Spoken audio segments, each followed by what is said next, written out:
In today's gospel lesson, we hear the following. At that time, Jesus was passing through Jericho, and there was a man named Zacchaeus. He was a chief collector, a tax collector, and rich.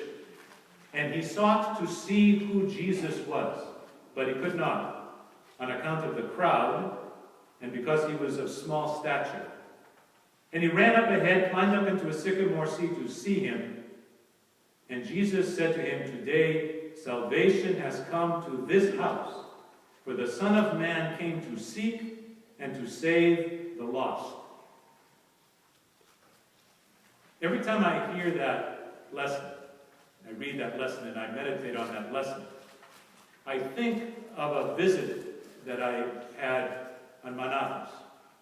I was probably 23 years old, 22 years old, went to Manathas, my first visit to Manathas, and we were walking with a friend of mine, just the two of us, going from one monastery to another. We were on our way to Slavronikita, those of you who have ever been there. And as we were walking, we were frightened because a monk was up in a tree on the road. We didn't expect it. There he was, up in the tree, in his robe, with his hat, his monastic hat, and he was reading the Bible. He was singing, too, a little bit, the hymns. That's what gave him away. And he was up high. So we saw him, he said, greeted us, and he came down and we began to talk. And he says, he says, "I'm like Zacchaeus. I climbed the tree too because I want to see Jesus." I have never, ever forgotten that monk and his zeal. He was part of a monastery, and every day his tama, his promise to God, was that he would go to this particular tree, climb up the tree, and read something from the Bible there because he wanted to see Jesus, like Zacchaeus.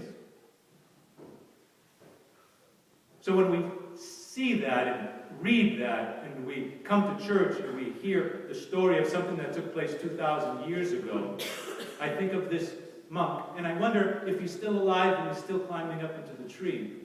I'm sure that he has seen Jesus, and even if he has not seen him, he would never tell us that he has seen him because of his humility.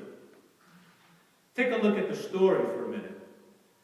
Zacchaeus had 3 problems that all of us have. The first was that he was a tax collector, meaning he was sinful. His epangema, his occupation, was very sinful to the Jews. We too are sinful, if we look at it. No matter what we try to do, no matter how we might look like we are not, we are all sinful people. You have the tax collector on the other one hand, you have a priest on the other hand, and the priest is just as sinful as the tax collector. We all are in need of forgiveness from God. No one. Udis amartelos. The second thing is he was of small stature, meaning his physical abilities were short. He was physically short. But in reality, we can say to ourselves that we have spiritual limitations. We are sinful. We have physical limitations too. Some of us maybe are more intelligent than others. Some of us can chant. Some of us can teach. Some of us cannot. We all have different charismata. So we are limited in our physical strength. We get old. We get sick. We'll all die. So we need physical healing. We need spiritual healing. And the third is, for me, the most important. He had a problem with the crowd. The crowd wouldn't let him near Jesus.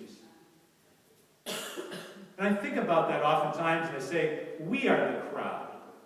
The church is the crowd. Our society is the crowd. Does the society allow people who want to find God the opportunity to find them? Or do they stand in the way? Does our society, does our culture, do we as parents, do we as priests, do we as church communities, do we as the Orthodox Church, do we do our best to open up and allow people to come and see Jesus? Or do we form a barrier to people? So just like Zacchaeus, we have 3 problems. The crowd, And you know, the crowd can be parents. There are sometimes children. I can't tell you how many times I have heard the confession of young people at retreats. And they tell me, I want to go to church. I want to go to retreats. And my parents don't want to go. Or my parents drop me off and then they go to the cafeteria.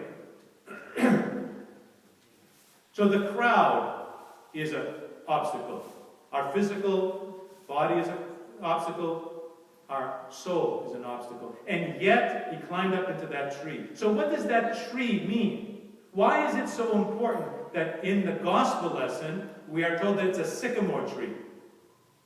Well, we have to go and take a look a little bit at where it took place in Jericho. Jericho, if you do a Google search, you will find that Jericho is considered the oldest city in history. Still standing, still in existence. The oldest city. And it's a very famous city, especially in the Bible. You remember the walls of Jericho falling? So many of the miracles took place in Jericho with Jesus. And here is Jesus entering Jericho, and here's the chief tax collector of the greatest city of the time. Do you know, by the way, I think it was 35, 38 BC, that Antony gave Jericho to Cleopatra. He said, what do you want me to give to you as a gift? And she says, I want the city of Jericho. That's like saying, I asked my wife, we're going to get married, what would you like as a brica? And she says, Manhattan. And he gave it to her. Why did she want it? It wasn't because of its wealth at the time.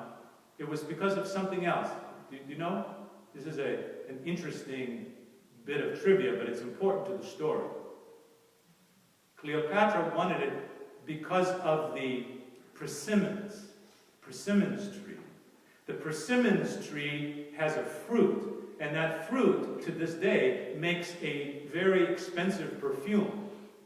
And according to legend, and that's why Cleopatra wanted it, she said she thought that this perfume made men crazy with desire. And she said, if I have the city, I control the persimmons, I can then control men. Very Machiavellian. The sycamore tree, however, was the lowest tree on the totem pole, especially there in this great city. It was of low stature. The tree was of low stature. It didn't grow very high. And its fruit is bitter. No good. People don't like it. They don't eat it. They would rather have a fig tree. And the rich in the city of Jericho had persimmons and fig trees, no sycamore. The sycamore was on the sides of the road. Nobody cared for them.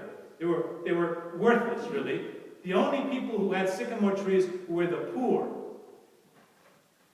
And they ate the bitter fruit of the sycamore tree. So the church and the church fathers, in their wisdom, say the tree, the branches that bring us before the Lord are the branches of humility. Of humility. The small tree, the tree that nobody wants, that's the tree that brings us. Those are the branches that support us and bring us before the Lord, not the big shots. Not the people that have more money or more power and they have degrees and they come to the church. I know this person and I know that person. I built the church. I put the icons up. I. And they think that because of all of those relationships with bishops and archbishops and maybe patriarchs and photographs and maybe their archons and Leadership 100 and who knows, means absolutely nothing. Those are persimmons. The Lord is not interested in persimmons. He's interested in sycamore. He's interested in humility. Think of the people that were lining the street of Jericho when Jesus was coming in. Think of who was there. We don't hear about them, do we? They wouldn't even let this tax collector, this sinful person, near the Lord. But he went up into a humble tree, and Jesus saw him as he was walking by name. He says, Zacchaeus, come down. Very interesting. The story is spectacular with theology, especially when it applies to us spiritually, because we seek the Lord to see him, it says. But Jesus, at the end of the story, what does it say?